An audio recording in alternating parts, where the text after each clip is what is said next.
اعوذ باللہ من الشیطان الرجیم، بسم اللہ الرحمن الرحیم۔ سید اقتدار علی خان۔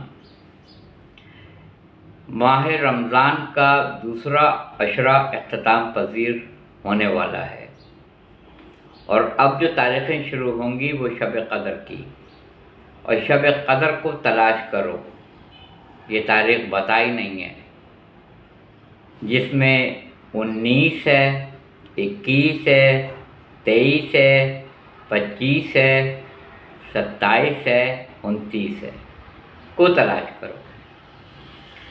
اس میں سورہ قدر قرآن مجید میں جس کا نشان ہے 97، اس میں کل 5 آیتیں ہیں۔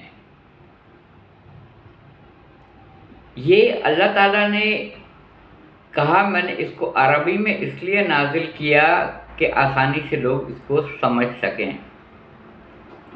اس میں کوئی لفظ ایسا نہیں ہے جس سے عرب کے لوگ واقف نہ ہوں، یعنی شب رات، لیل یعنی رات، شب قدر قدر کی رات۔ اور سورہ شروع ہو رہا ہے بسم اللہ الرحمن الرحیم، انا انزلناہ فی لیلۃ القدر۔ ہم نے اس ودن بریکٹ قرآن مجید کو شب قدر میں نازل کیا، قدر کی رات میں نازل کیا۔ دوسری جگہ بہت جگہ میں نے ترجمہ پڑھا ہے کہ ہم نے اس قرآن مجید کو شب قدر کی رات میں نازل کرنا شروع کیا۔ دونوں لفظوں میں بڑا فرق ہے، شب قدر میں نازل کیا، شب قدر میں نازل کرنا شروع کیا۔ پہلی آیت، وما ادراک ما لیلۃ القدر، اور تم کیا جانو کہ لیلۃ القدر کیا ہے، قدر کی رات کیا ہے۔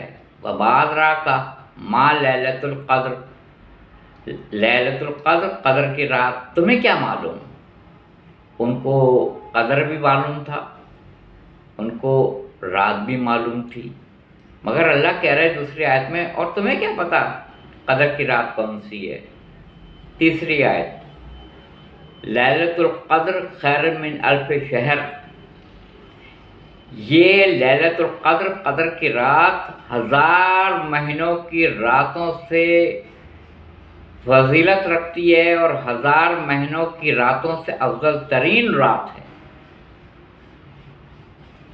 تنزل الملائکۃ، جس میں ملائکہ نازل ہوتے ہیں، تنزل الملائکۃ والروح، اس میں ملائکہ اور روح، بعض نے روح کا ترجمہ ودن بریکٹ روح الامین یعنی جبریل امی علیہ السلام تحریر کیا ہے، اور بعض جگہ یہ ایک اہم موضوع ہے کہ روح جو ہے وہ ایک مخلوق ہے، باقاعدہ اس کا ایک چیپٹر ہے کہ روح ایک مخلوق ہے۔ تو آیت میں ہے بسم اللہ الرحمن الرحیم، انا انزلناہ فی لیلۃ القدر وما ادراک ما لیلۃ القدر، لیلۃ القدر خیر من الف شہر، تنزل الملائکۃ والروح فیہا باذن ربہم من کل امر، سلام ہی حتی مطلع الفجر۔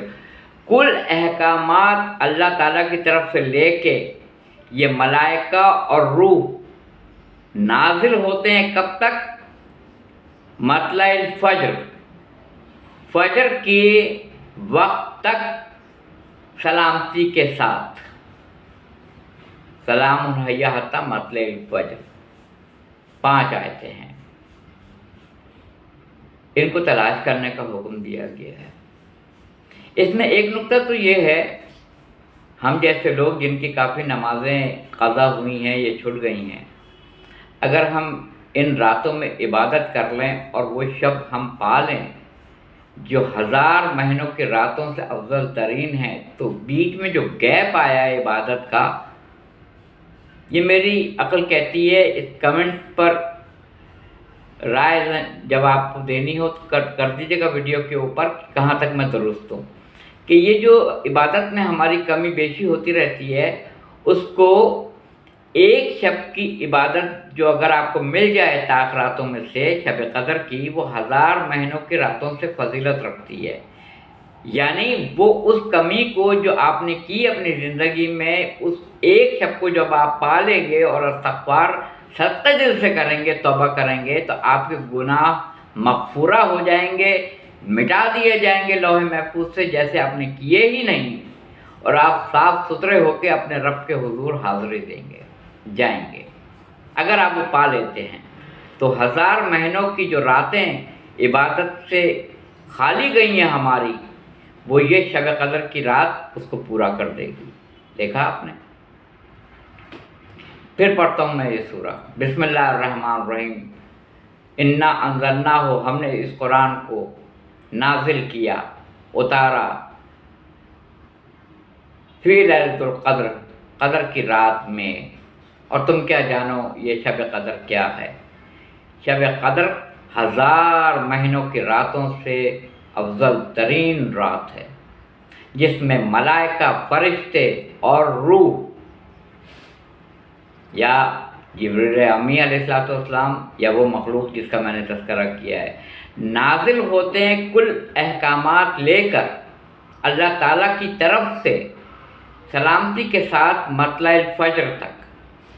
جب تک مطلع الفجر نہیں ہو جاتی اس وقت تک ملائکہ کا نزول ہوتا رہتا ہے، اور وہ روح احکامات لے کر۔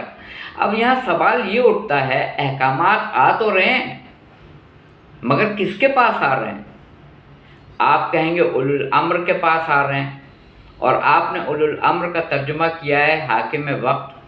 تو کسی حاکم نے صبح اٹھ کے یہ کہا کہ کل رات کو ملائکہ اور روح نازل ہوئے تھے اور کل احکامات میرے اوپر لے کر آئے تھے؟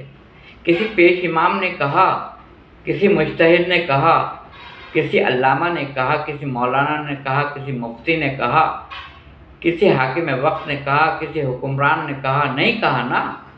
تو یہ مانیے کہ کوئی ایسا پردہ غیب میں موجود ہے جس پہ یہ احکامات اللہ تعالیٰ کی طرف سے ملائکہ اور روح لے کے اترتے رہتے ہیں مطلع الفجر تک۔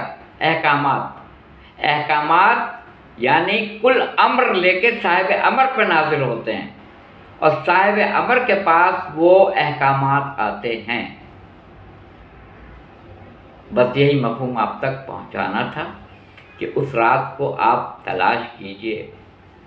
اور جہاں تک رہا میرا عقیدہ، تو میں ضروری نہیں سمجھتا ہوں کہ ہر دیکھنے والا، سننے والا میرے عقیدے سے متفق بھی ہو، مگر میں اتنا جانتا ہوں، امیر المومنین، امام المتقین علی ابن ابی طالب علیہ السلام خانہ کعبہ میں پیدا ہوئے، اور کوفے کی مسجد میں 19 رمضان فجر کی نماز، اس کا پہلا سجدہ، سجدے سے اٹھتا ہوا سر اور زہر میں بجھی ہوئی تلوار، عبد الرحمن ابن ملجم لعین نے آپ کے سر اقدس پہ جو گستاخی کی لگائی، آپ کا سر مبارک شگافتہ ہوا تو آپ کے لبھائے مبارکہ سے ایک ہی لفظ نکلا، فزت و رب الکعبہ، رب کعبہ کی قسم، علی کامیاب ہو گیا۔ آپ مولود کعبہ ہیں، کعبے میں پیدا ہوئے ہیں، مگر وہ بیت اللہ ہے، اللہ کا گھر ہے، تو آپ نے بھی رب کہا کہ رب کعبہ کی قسم، علی کامیاب ہو گیا۔ یہ میں دوسری کلپ میں کہوں گا، ساری زندگی امیر المومنین علی ابن ابی طالب علیہ السلام نے یہ نہیں کہا کہ علی کامیاب ہو گیا۔ جب ابن عبد الرحمن ابن ملجم نے وہ تلوار جو زہر میں بجھی ہوئی تھی ماری، تو آپ کے لبھائے مبارکہ سے یہ فقرہ نکلا، رب کعبہ کی قسم، فزت و رب الکعبہ، رب کعبہ کی قسم، علی کامیاب ہو گیا۔ اتنی فضیلتوں کا مالک تلوار لگنے پر جب یہ جملہ کہہ رہا ہے، تو اس کی وضاحت میں دوسری کلپ میں بتاؤں گا کہ مولا نے ساری زندگی یہ لفظ کیوں نہیں ادا کیا، ضرب لگنے کے بعد کیوں کیا اور کیوں کہا۔ تو ایسا ہو سکتا ہے جو خانہ کعبہ میں پیدا ہوا ہو اور کوفے کی مسجد میں ضرب لگی ہو اور زبان سے یہی نکلا ہو کہ فزت و رب الکعبہ، رب کعبہ کی قسم، علی کامیاب ہو گیا، اور مولا کائنات کو قدر کی رات نہ ملی ہو۔ ایسا ہو سکتا ہے۔ یہ نتیجہ آپ کے اوپر میں نے چھوڑا۔ آپ اس پہ غور و فکر کیجیے گا، اور ویڈیو پہ جو کمنٹ سیکشن ہے اس پہ اپنے رائے ضرور دیجیے۔ مجھے بے چینی سے انتظار رہتا ہے آپ کی رائے کا کہ آپ کو یہ ویڈیو کیسی لگی۔ وآخر دعوانا الحمدللہ رب العالمین۔